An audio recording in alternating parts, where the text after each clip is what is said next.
பகல்கம்ல தீவிரவாத தாக்குதல். இதனால அப்பாவி பொதுமக்கள் 26 நபர்கள சுட்டு கொன்னுட்டு, பப்ளிக்கா வேற நாங்க தான் செஞ்சோம் அப்படிங்கிறது போல, த த ரெசிஸ்டன்ட் ஃப்ரண்ட்ன்னு ஒரு அமைப்பு பாத்தீங்கன்னா, கிளைம் பண்ணாங்க.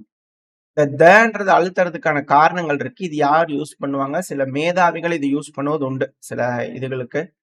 ஸோ அதனால இந்த அண்டர்லைன் பண்ணிக்கணும். ஏன்னா நார்மலா பேர் வைக்கிறவங்க இது போல வைக்க மாட்டாங்க யாருமே. ஸோ இது போல வைக்கிறாங்க அப்படின்னாலே அவங்க எப்பேற்பட்டவங்களா இருப்பாங்க அப்படிங்கிறத புரிஞ்சுக்கணும்.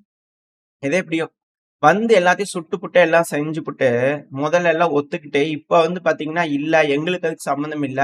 நாங்க அத செய்யல அப்படின்னு சொன்னா எப்படி? அப்படிங்கிற கேள்விகள் இருக்கு. அதுக்கான காரணங்கள் பதிலடியே தரல இன்னும்.